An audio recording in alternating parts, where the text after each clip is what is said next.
So, sir, we are live now. So, I welcome you all of you in today's webinar, which is on topic of urinary incontinence in female. So, to present this topic, we have an eminent speaker, Dr. Dilip Dhanpal, who has completed MBBS, MS in General Surgery, and MCH from the in urology, genitourinary surgery. So, doctor have a experience 42 years in this field, and doctor is a urologist, urological surgeon, and general surgeon in PTM layout, second stage, Bangalore. So, doctor is currently practicing at Apollo Spectra Hospital. So, without taking too much time, I would like to hand over this session to doctor. Over to you, sir.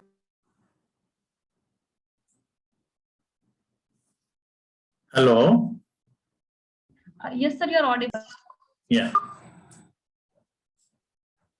Good evening, friends. I am Dr. Dilip Dhanpal, senior urologist at Sagar Hospitals and the Apollo Spectra Hospital in Bangalore. I'm a urologist and I've been in practice since the last almost 38 years. The topic that has been given is incontinence. Today, I will stress on ladies because it's a vast topic to do in one go, both men and women. So I will, because the problem is more acute in ladies, so I thought I'll concentrate on the ladies. Now, continence means control. If you have to go to and Google, you'll find continence means control. So when you talk of control, it can mean physical control of all of our physical capabilities, and it can also mean control of our emotions. That is called as emotional continence. So whenever when you are continent, we are contained. We have got excellent control. So the various types of, so if continence means control, incontinence means no control. Now, no control does not mean it's all in a black and white phenomenon. There are various degrees, various different types of incontinence.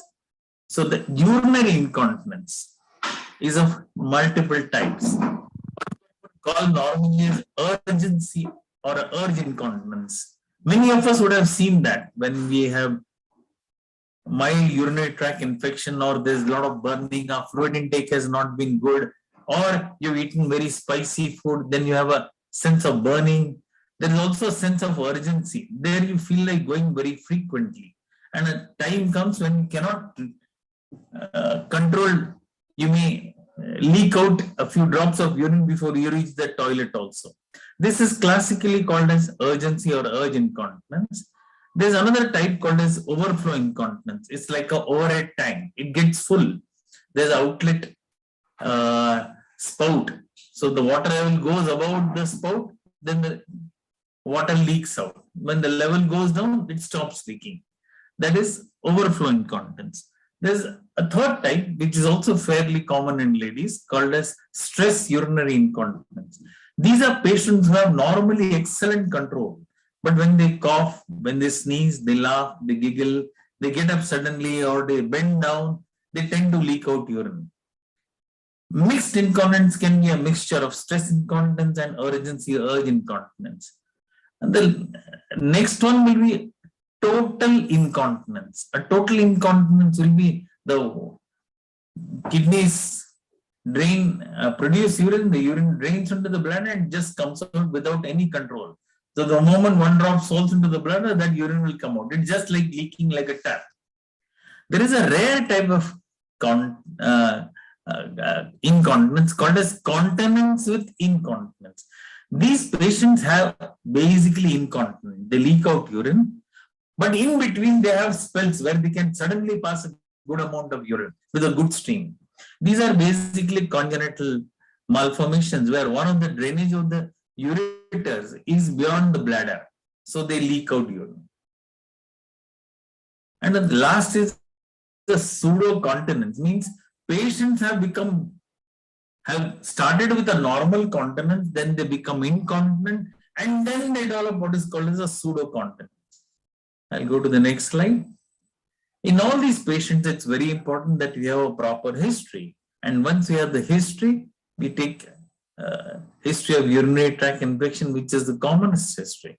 Then we also ask in elderly ladies or those who have had children, what kind of deliveries they had, how many deliveries they have had. That gives us a lot of information on how the local anatomy is going to be. Also, obesity. Many of our patients are fairly obese, and once menopause sets in, they tend to start putting on weight. So obesity is also an important factor. Many of these patients would have undergone pelvic surgeries, both for obstetric purpose like cesarean or sometimes delivery forceps, which is hardly done nowadays, or gynec surgeries wherein some surgery has been done to correct some abnormality. And there will be other comorbid conditions, diabetes, blood pressure, and many of these patients also have erectile symptoms. Posture is a very important role as far as the patient's history is concerned. So whenever after taking history, we go in for the examination of the patient and we examine the patient with a full bladder, not empty bladder. And normally gynecologists will see the patient with the empty bladder, but we prefer a full bladder, a half full bladder. We check whether the bladder is full or not. Then we check whether there is changes of when you do a speculum examination, whether the vagina is showing changes of postmenopausal status and what is the state of the external urinary tract, whether it is narrowed or not. We also check the urinary passage feel-wise, whether it is supple. Sometimes we can postmenopausal fibrosis sets in and they develop what is called as a fibrous urethra and a stricture urethra. Then we check for certain other anomalies like cystocele, enterocele. These are various terms that we use whenever there is descent of the bladder or descent of the rectum. And there's a nice test called as Bonney's test, which can immediately make out whether the patient has stress urinary incontinence or not. We ask the patient to cough in front of us with the speculum, and then we check whether there's a leakage of urine. When we find there is a leakage urine, yes, we know that the patient leaks out urine when she coughs. But what we do is we gently insert a finger into the vagina and lift the bladder up. And make the patient cough again. If the leak stops, means what we call as a Bonney's test, that is positive. We also check for a loaded rectum if they are constipated. And as a routine, we do a quick neurological examination to find out what is the sphincter, that is the control of the rectum, and whether any anesthesia around the rectum. So there are a few other tests which are not so important, but we always do these when we do the clinical examination. There are certain other sophisticated tests called as urophlebometry, cystometry, urethral pressure profile. We do electromyography to determine how's the quality of the control of the sphincter. So these are various tests that we carry out so that we know exactly what kind of incontinence this is. There could be certain advanced evaluation also when we do for the urinary incontinence called as cystometry, electromyography. So once we come to know, we can determine what type of incontinence that is. So the commonest, as I told you earlier, was overflow incontinence, stress incontinence, urge incontinence. And as you can see from this diagrammatic figure, the overflow incontinence, it's only when it overflows, the bladder overflows, then there's leakage of urine, as you can see on the left side. The middle figure is one where it is a classical stress incontinence. Normally they have excellent control, but when they cough, sneeze, when their abdominal pressure rises, they tend to leak out urine. And the urge incontinence is where the bladder is irritable. You can see on the right side, the bladder is irritable and it tends to contract and then the patient tends to leak. These are diagrammatics just to make you understand. Certain special tests we carry out to determine whether we are dealing with a classical case of stress urinary incontinence or not. So we have a radiological assessment, we do a plain X-ray. Sometimes we have to carry out what is called a micturating cystourethrogram, that is a radiopaque dye is inserted into the bladder and we make the patient pass urine. Of late, the last one is what is called as the translabial sonography. It is a dynamic investigation wherein the radiologist keeps a ultrasound probe over the vagina and makes the patient cough, and we can get a dynamic imaging how the bladder behaves when there is coughing. So this is an excellent method, and this is quite useful of late because we can determine not only before the surgery, but in case the patient has to be required surgery, we can do it after the surgery also to find out how well the effect is. There are some rare occasions where we carry out a surgery and find that the result is not good. Then this method can tell us the same also, whether the surgery has been done properly or not. But basically, these are all investigations carried out before the surgery, but we come to certain conclusions and then we are able to find out whether the patient can be treated with medications, with conservative treatment, with medications, or with surgery. This is an acronym for the problem of incontinence, diapers, diaper, D-A-I-P-E-R, but here it is P-P-E-R-S. So delirium, infection, atrophic vaginitis, pharmaceutical agent, sometimes drug-induced is the cause of the problem, psychological, also excessive urine output. So these are all the various causes of getting a stress incontinence. And in recent years, there has been, as you know, that aging is a process. We are reached in a situation where our age has dramatically increased, especially because of better nutrition. You will find that in certain Asian countries also, we are having average age of 75 plus. In India, even also as of now, it is 72 plus average age of an adult. But by the time we reach the year 2000, the elderly population will constitute almost 25% of the population. So here is a situation where these problems are going to increase as age advances or as time passes. In India, we have mixture of population. We are not an aging population. We have a younger generation, we have a middle-aged generation, and the older generation. Also, we have a varied population. We have a significant rural population and a significant urban population also. And there are problems at home, problems in the hospital, and we still find a syndrome called as lazy bladder syndrome. A large percentage of patients have a bladder which is very lazy. They tend to develop large capacity bladder. They are fairly conscious of the fact they may be holding more than 1 to 1.5 liters of urine. And the reverse is that of overactive bladder. The patient cannot hold good amount of urine. So this is called as classically overactive bladder, and the symptom is of urgent incontinence. Now this is a little busy slide. I think I'll skip it, but it is very important that we examine the patient clinically, history, then a urodynamic, and we come to certain basic conclusions, and then we can determine whether the patient requires any surgery, any medications, any conservative treatment. And as you can see in this slide, as the age has advanced, there is restriction. In the second point, you can find out that there is decreased blood supply to the urinary passage, and there is fibrosis setting in. And in all these patients, they tend to force the urine, they have a thin stream, they tend to get repeated infections. So these are some of the problems associated with postmenopausal ladies. Now we have an International Continence Society called as ICS, and they yearly determine various factors that have to be taken into consideration. And as early as 1922, Sir Holland introduced the term stress urinary incontinence. And by definition by the International Continence Society, the complaint of involuntary leakage of urine on coughing, exertion, or on sneezing is called as stress urinary incontinence. It is not mental stress, it's basically physical stress.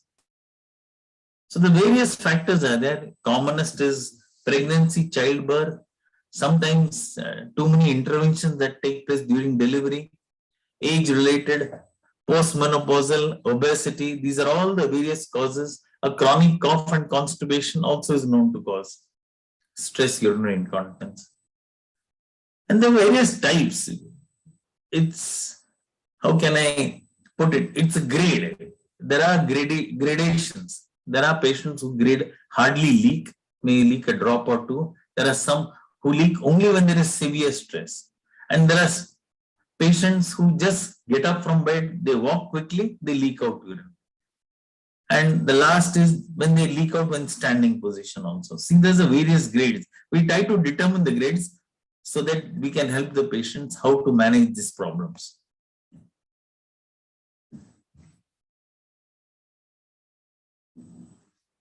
So these are all the various, when we determine urodynamically as well as ultrasound wise, where is the position of the bladder when in different types of the grades of the incontinence. Nowadays, we have medications which was not available in yesteryears. So we try all these patients first with conservative treatment. If that doesn't work, like pelvic floor muscle exercises, we call them as PFMT, pelvic floor muscle training. We teach them how to contract the relax the rectum. We teach them gluteal muscles, similar to the exercises that we teach them during pregnancy. All these can be tried. We also teach them what is called as biofeedback, so that the moment patient, we teach them how to hold urine for 1 hour every day. If they can, then the next day they can try holding the urine for more than 1 hour. Slightly over a period of time, teach them to keep on holding longer periods of time. There are various factors that, of course, this becomes a little technical, but we do know that it is a descent of the bladder which causes the stress urinary incontinence, and many of these patients have to be treated surgically. Then there is something called as intrinsic, the valve is problematic. It's not the descent of the valve, but it's the whole valve intrinsically as abnormal.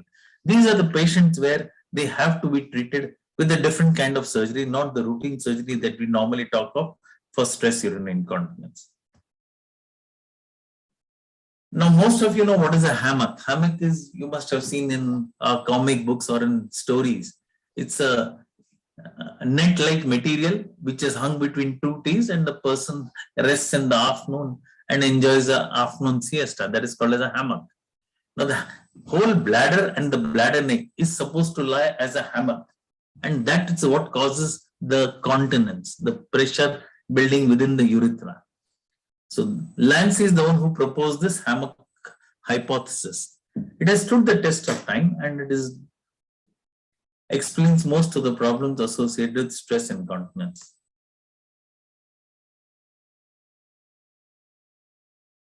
We have to do sometimes evaluation before we think of surgery. We sometimes have to pass a telescope and check. We find out whether the urinary passage is normal and all. These are all the diagnostic tests, which are invasive tests that we have to carry out before we carry out the actual procedure.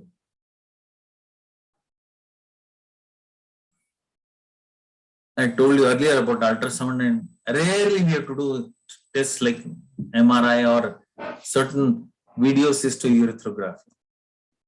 So once we have come to a conclusion, we can treat the patient. There are various methods of treatment. The commonest simple treatment that we tell the patient is maintain a bladder diary. So you take how much of fluids you take in the daytime and how much you pass urine, and that is to be measured properly. Now, a simple thing like urge incontinence, which happens in infection, we have to treat the infection part, but you also have to increase the fluid intake. So the tendency to go frequent is there. But once the infection starts coming under control, then the urge incontinence starts decreasing. We have an entity called as overactive bladder. That is, the bladder for some reason becomes unnecessarily sensitive. And because of that, the patient develops, there is no causal factor. It is just some unnecessary sensitivity to the bladder. They have to pass urine. There's a sense of urgency, and they tend to leak out urine by the time they reach the bathroom also. So various treatment options are available for that. A simple thing is for overactive bladder, of course, is conservative treatment, Kegel's exercises, biofeedback, and medications. But in case invasive treatment is required, nowadays we have what is intravesical, we give injection of Botox. If the medications, oral medications don't work, then we think of an invasive procedure wherein we inject Botox. Yes, it is the same Botox that they use for anti-aging procedures. Then there are certain other neuromodulations that we do. And last but not the least, in intractable cases, we have to do a surgical procedure where we have to physically increase the bladder capacity by adding a portion of the intestine wall. So in general, for conservative treatment, for the lay person, nobody wants surgery straight away. Nobody wants any invasive investigation. Forget invasive treatment. So we tend them to teach them lifestyle modifications, Kegel's exercises. And if that doesn't work, then we put them on pharmacotherapy. There are various drugs available in the market.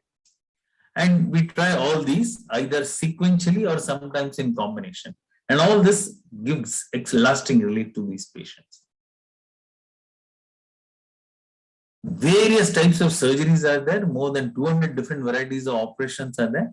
But nowadays we do what is called as the TOT procedure, as you can see in the last line, or the TVT. These are slings which use Teflon mesh slings are utilized, or a patient's own tissue can be utilized for doing these procedures.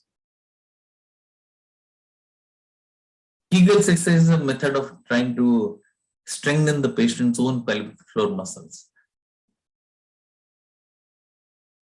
Many a times, postmenopausal ladies, local application, because now they are postmenopausal, they hardly have any estrogens or progesterone. So a simple application of estrogen cream also gives good relief to these patients. There are certain other drugs which have been carried out. These definitely help. There are some mechanical devices that are inserted into the vagina which supports, but these cannot be used for long. They can be used as a temporary measure. We call it as pessaries. There are invasive procedures where we inject materials within the urethra. It's an implant, Teflon paste, carbon been given up because the problems are, there are some complications associated with these foreign materials. These are some of the surgical options that were done earlier in the past. All have been dumped into the shelves of history. Nowadays, most of it is sling procedures. It's a procedure where we put a sling around the urinary urethra and that is lifted up. This is beautiful procedure. The patient is usually kept conscious. Extended local anesthesia, a little more than local anesthesia is given, and the procedure is done. The tape is inserted, the bladder is lifted up, and we make the patient cough while operating. If the patient, we have to generate only a certain amount of tension. Excessive tension can be bad, less tension cannot be. Cannot get a successful procedure. So all in all, stress incontinence can be of various types, as I described earlier. We have to come to a certain diagnosis and then we can give a good lasting cure. Most of the procedures are of day care or at the most a one-day stay, even in high-risk patients, and patient acceptability is very good. So I thought I can explain. If there are any questions, I can take them. Aarti madam? Hello? Yes, sir. Yeah.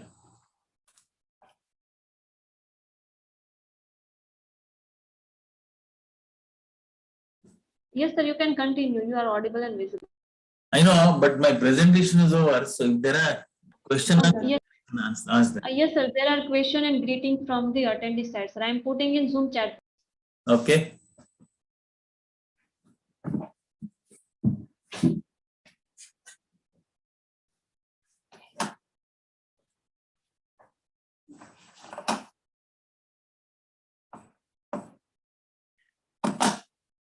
There's a question from Agnidev Ganguly. Hello. Yes, sir. There is one question. Doctor, is that symptoms of urgent stress incontinence the same? No, that is what I tried to explain to you. Urgency is a symptom that you experience even if a small amount of urine is there, you have an urge to pass urine. So you have to hurry to the bathroom, but you don't leak out urine. You may leak out at the time while passing urine, but you don't leak out when you cough or sneeze. So the big difference is stress is not mental stress, it is physical stress. That is, when you cough, when you sneeze, you tend to leak out urine. So there is no sense of urgency in these cases. Okay. So another question is urinary leakage is only because of bladder imbalance or other reason also? I'm not understanding the word bladder imbalance. It is better termed as bladder control. Now, bladder control means a normal person has excellent control. We are talking of adults, but that control comes over the years. So you cannot compare our normal adult control with that of a child. If you take a newborn child or a child who's an infant less than 6 months, it's called as automatic bladder. The child bladder gets full and the child passes urine. Child does not understand that the child has to control it till the child goes to the bathroom, because child is not well developed. The neurological system is not well developed. But as child grows older and with the proper training by the mother, the child is taught how to control longer. You would have seen the mother scolding the child. If the child becomes 1 or 2 years old, if the child passes urine, the mother would have scolded. These are all external measures to make the child understand that they have to hold the urine. A 1-month-old child, 2-month child, we have these children called as what is called as automatic bladder. The bladder reaches up to that capacity and the child passes urine. The child does not know to control beyond that. Child will not pass when there is less urine. Whereas an adult, you will pass urine even when you have less urine, you will pass urine when you have half bladder full or full bladder also. So you have the ability to control. So the ability, what is called as receptive relaxation is there, which is not there in some of these individuals. So the urgency that is there, the receptive relaxation is not there. Happens when the bladder gets inflamed because of infection or what is called as overactive bladder. That is urgency. And many of these severe cases of urgency, you start leaking out before you reach the bathroom. The commonest cause in today's era is a lot of youngsters, all in the name of, were having herbal tea. These are all medications which cause bladder stimulation, and that causes overactive bladder. So I always tell these patients, don't use any of these stimulants, herbal tea, excessive coffee. These are all bladder stimulants which tend to cause this loss of control. Okay, sir. So next question from Mr. Mohan. Which drug of choice is good for urge incontinence? So first of all, urge incontinence, that is urgency. You have to make sure that the patient is not suffering from infection. The commonest cause for urge incontinence is infection. So make sure that the urine is tested, and based on the culture reports, make sure that urgency because of infection is treated. After that, in spite of that, if the urgency persists, then once you are free of infection, we make sure that the patient does not have infection, and then we start the treatment. What is the treatment given? We have to have certain medications to relax the bladder. So there are various drugs, there are various molecules. Commonest molecule, what we call as anticholinergic drugs, solifenacin, tolterodine. These are commonest drugs that are used for relaxing the bladder. So the patient does not tend to leak out urine very quickly or does not have the urgency. There are other drugs nowadays called as beta agonists. These are drugs which are far more effective than the anticholinergics, that is the solifenacin, tolterodine.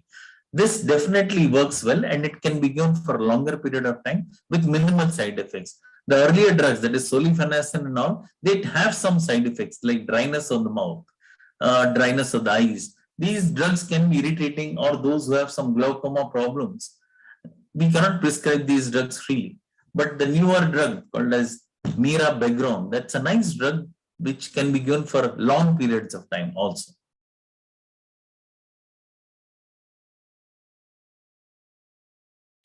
These are urge incontinence. Yes. Any other question? Sir, right now there are no questions. There are some greetings from Ajay Abhangi, Sushil Yadav, Atira Dhara, Jama Siddiqui, Anil Yadav. They all are greetings to you, sir. Okay, thank you.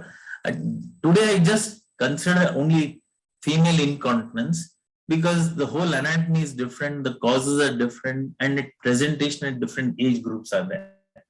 Probably when we have the next talk, then I'll probably concentrate on the males also because the causes are totally different.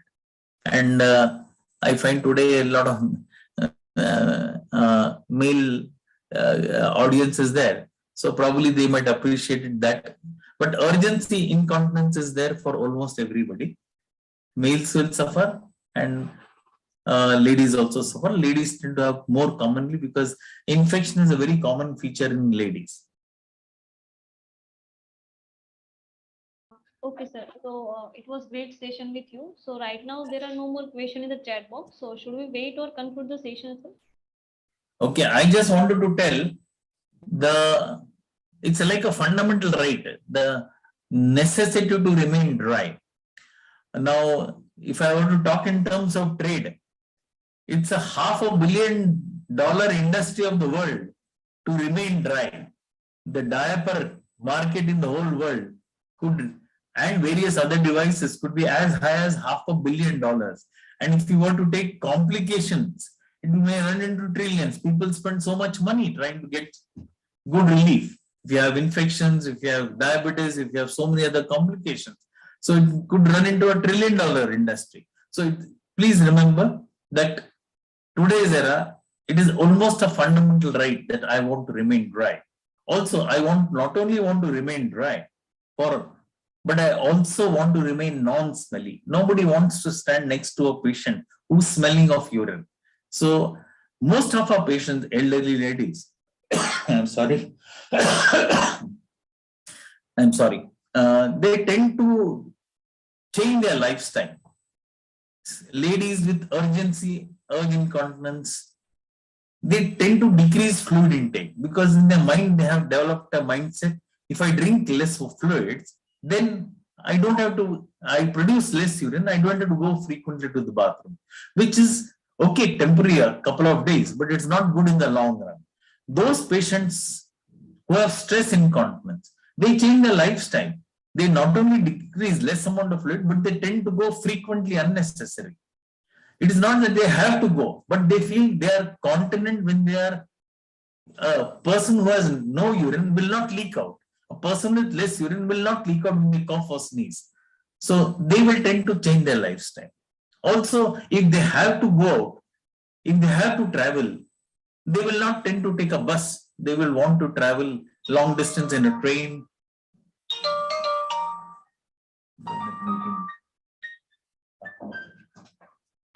They will tend to talk of wherever there is a corridor, there's a toilet attached, whether it's in the train or it's in the aircraft, they won't mind. But if they are traveling by bus, they'll be very reluctant. So they tend to change their lifestyle. All this is not required. Medications are excellent. There are simple surgeries. Even in high-risk patients, we can do. And most of these surgeries are day case surgeries. Patients come in the morning.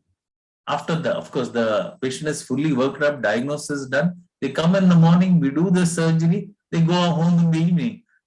So it's very safe, very simple, with hardly any complications. So I think it's worthwhile for all the patients to come to a conclusion, get a proper diagnosis done, There are you don't have to be wet for the rest of your life. Thank you so much, sir, for this wonderful talk, sir. So we would like to thank you on behalf of the organizer for your insightful and educative talk, sir. Okay. Thank you, madam. I thank the audience also for a patient hearing. Thank you. Yes, sir. Thank you to all dear delegates and doctor for attending today's session. So with this, can we end this session, sir? Yeah. Okay, sir. So with this, we are ending this meeting now. Thank you.